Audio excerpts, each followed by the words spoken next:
હવે આ બહાર મુલાકાત તો કરી લીધી છે, ઘરે ક્યારે કહેવાનું છે? ઘરે આવવાનું તો કહ્યું ને, આવશે ને એની રીતે. સાચું કહું ને તો હું તો નર્વસ થઈ ગઈ છું હા, બધી બાજુથી સમજાતું નથી કે લાઈફનું કયું ડિસિઝન બરાબર જઈ રહ્યું છે અને કયું ખોટું. હા, તમારા માટે મેં અને તારા પપ્પાએ ડિસિઝન લઈ લીધું છે. મમ્મી હું અહીંયાથી ક્યાંય જવાની નથી હા. શું કેવું છે મમ્મી? મમ્મી હજુ કાંઈ કીધું જ નથી ને દીદી? શું શું વાત? અને ક્યાં જવું છે? મને લાગ્યું કે મમ્મી ઘરની બહાર કાઢી મૂકતા હશે, આમ પણ કામ ધંધો તો અમે કાંઈ કરતા નથી ને ઘરમાં, એટલે. બસ બસ મીરા, શાંત થઈ જા બેટા. હું તને એ વાત કરવા આવી હતી કે તારા પપ્પાએ અને મેં બંને એક નિર્ણય લીધો છે. વાવ, શું? ખબર છે ગોપાલ કાકા? હા હા હા હા. ગોપાલ કાકા. ખબર છે ને? હા ખબર તો છે. એમનો દીકરો છે રિષભ, તો એનું તારા માટે માંગુ આવ્યું છે. હે? એટલે કે અમે માંગુ નાખવાના પણ છીએ ને એ લોકોનું આવ્યું પણ છે. બેટા, એ માંગુ તારા માટે આવ્યું છે મીરા.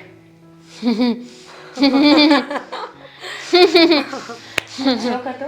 ના ના બેટા, મજાક અત્યાર સુધી હતી, હવે આ સિરિયસ વાત છે.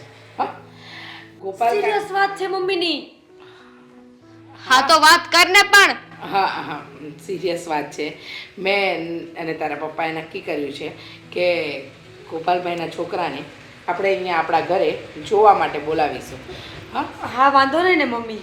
એટલે આ તારું હા ના આ શું છે? હું શું કહું છું મમ્મી, આ દીદી છે ને તમને કંઈક કહેવા માંગે છે, જરાક એની વાત સાંભળી લો તો. બોલ ગાંડી, નહીં તો મોડું થઈ જશે. શું? પાક્કું? શું? મમ્મી હા.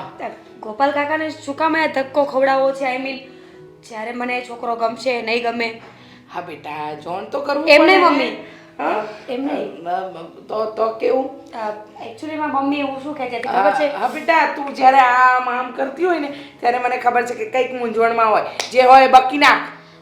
મમ્મી મારીશ નહીં ને? ના ના, જરાય નહીં. બોલ. અરે કાંઈ નહીં, એને એક છોકરો પસંદ છે ને એની સાથે લગ્ન કરવા માંગે છે. હા. શું? સાંભળ્યું નહીં ને મમ્મીએ? હવે આગળ દીદી કહેશે. હા, આને મેં મારા માટે છોકરો પાસ કરી લીધો છે. છોકરો પસંદ કરી લીધો છે હા, તે મમ્મી. તારા માટે, હા. અને અત્યાર સુધી અમને જણાવ્યું પણ નહીં. ડર લાગતો હતો ને? અને ચંપા, તને પણ ખબર હતી? હા મમ્મી, બધી જ ખબર હતી. કેટલા દિવસથી જ્યારે હું ફોનમાં વાત કરું ને તો રોજ સાંભળતી હતી. મળી પણ લીધું છે. સપોર્ટ જોઈએ છે ને? અચ્છા, એટલે બંનેની મિલી ભગત છે. મમ્મી. હા? એટલે તને તારી બેન વિશેની બધી ખબર છે. બસ મમ્મી મમ્મી કઈ નહીં. એક મિનિટ. મમ્મી મોઢા પર આંગળી. બસ, હવે એક પણ શબ્દ બેમાંથી એકે નહીં બોલતા. કયો શબ્દ? જોયું? હાનું મોઢું બંધ રહેશે જ નહીં. હાને કઈને થાકી જઈશું ને તોય ચૂપ નહીં રહે. અત્યાર સુધી અમે આટલા છોકરા જોવાની વાત કરી ત્યારે કોઈ દિવસ ફોડ પાડી નહીં કે મને એક છોકરો પસંદ છે જેને હું પસંદ કરું છું, જે મેં પસંદ કરી લીધો છે. અને આજે અચાનક જ્યારે હું કહું છું કે ગોપાલભાઈના છોકરાને આપણે જોવા જવાનું છે, કાં એ લોકોને અહીંયા જોવા બોલાવવાના છે, ત્યારે કહે છે કે મેં છોકરો પસંદ કરી લીધો છે. એકદમ સાચી વાત છે તમારી. પેલા કહી દેજો એને. ચૂપ! મમ્મીએ બોલવાની ના પાડી હતી તો પણ બોલીને હું ક્યારની બેઠી છું? કઈ બોલું છું? ચૂપ! તું પણ ચૂપ અને તું પણ ચૂપ. હા, હવે હું જે કહું ને એનો સાચે સાચો બંને જવાબ આપજો. તો બોલો, એ છોકરો કેટલા વખતથી તને ઓળખે છે? સાચું કહેવાનું છે? હા, સાચું કહેવાનું છે. 2 વર્ષથી. 2 વર્ષથી? અમારી છોકરી કોઈ છોકરા સાથે વાત કરે છે અને મને એને ને એના પપ્પાને કંઈ ખબર જ નથી. ચૂપ! બંને જણ ચૂપ. હા, હવે જો તે છોકરો પસંદ કરી લીધો છે અને અમારે ગોપાલભાઈને વાત નથી કરવાની તો આવતીકાલે એ છોકરાને આપણા ઘરે બોલાવી લે. હું તો કહું છું મમ્મી આજે જ બોલાવી લઈએ. શું? એટલે જોવા માટે તરત મળી લો તમે લોકો, તમને છોકરો પસંદ આવે ના આવે ફેસલો જલ્દી તો પછી પેલા ગોપાલ કાકાના હા, છોકરાને બસ. કહેવાની ખબર પડે ને. પતી ગયું તારું? મેં સાંભળી લીધું. હા, સાચું તો કહે છે ને મમ્મી? બધું સાચું અને ખોટું મને ખબર છે. કહ્યું ને બોલાવી લેજે, એટલે બોલાવી લેજે. પછી અમે નક્કી કરીશું એ છોકરો તારા માટે યોગ્ય છે કે નહીં. બરાબર છે. હા આજકાલના છોકરાઓને મા બાપની ક્યાં કઈ પડી જ છે. મા બાપને કાંઈ પૂછવાનું જ નથી હોતું. મા બાપ શું કરે છે શું નહીં. અરે અમે તમારા ભવિષ્ય માટે બધું વિચાર કરી રાખ્યું હોય છે, પણ તમને લોકોને અમારી કઈ પડી જ નથી. અમે કંઈ પણ કહીએ તમારા માટે બધું વ્યર્થ છે. એ આ બે જણ ક્યાં ગઈ? જોયું ને, હું બોલવાનું ચાલુ કરું ને એ લોકો ગાયબ થઈ જાય છે. જરાય વિચારતા નથી કે મમ્મી દામિની, મીરા. ભાઈ બાપ, મને આશીર્વાદ આપો. આશીર્વાદ છે બેટા, પણ તું મીરાના ઘરે જવાનો છે કે? હા, કેવો સવાલ પૂછો છો? જવાનો જ છું ને. તમે ના પાડતા હોય તો ન જાઓ. એટલે તમે જ તો કહ્યું કે જવાનો છો ને. એટલે એમ કે મીરાના ઘરે ક્યારે જવાનો છે તું? તમારા આશીર્વાદ એટલા માટે તો લેવા આવ્યો. બસ આ અહીંયાથી સીધો એના ઘરે જાઉં છું, એના મમ્મી પપ્પાને એને બધાને મળવા માટે, લગ્નની વાત કરવા માટે. મારા આશીર્વાદ કાયમ તારી સાથે છે. હા, વર્ષોથી મારા હૃદયમાં જે આગ ભગભૂકી રહી હતી એને અંજામ આપવાનો સમય આવી ગયો છે. ભાઈ બાપ, હવે તો વાત જણાવો કે વાત શું છે? થયું તું શું? ના, હજી પણ થોડો સમય છે.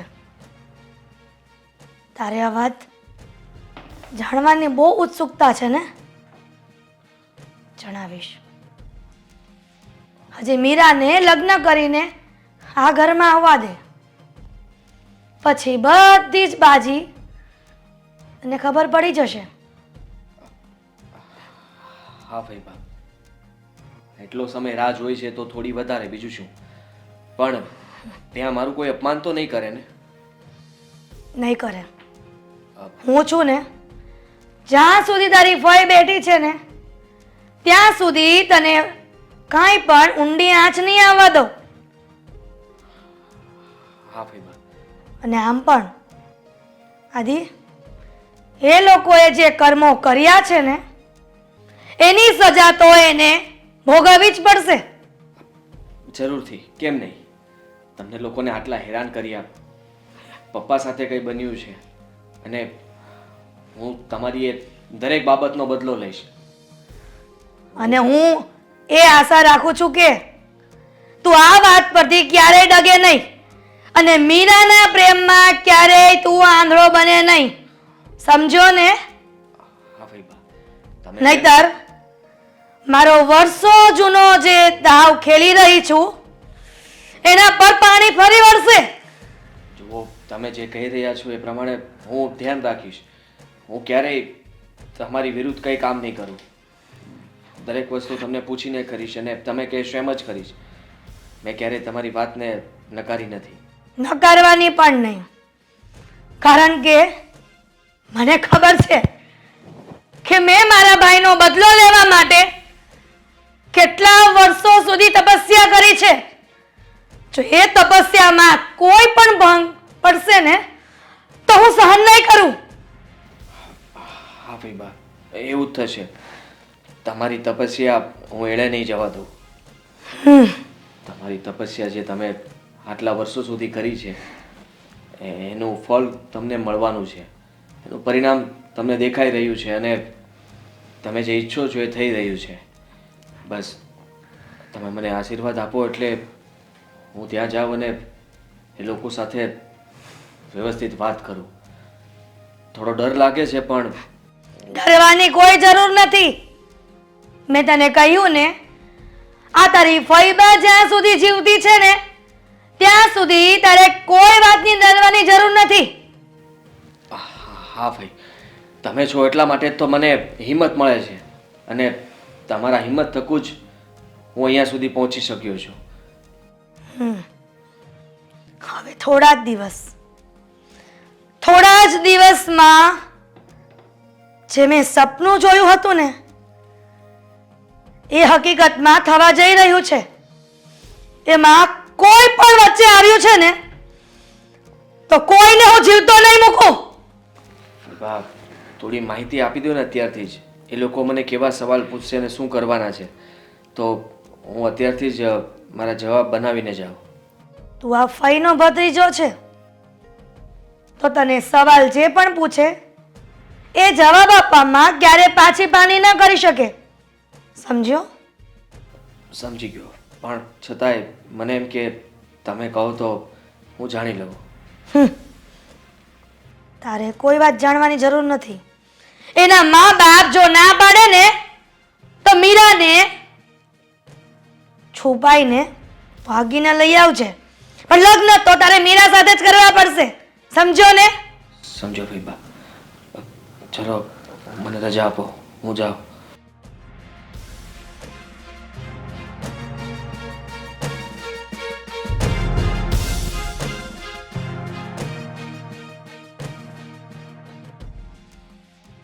તમે ધ્યાનમાં બેસો અને મારું ધ્યાન રાખજો અને મારી રક્ષા કરજો.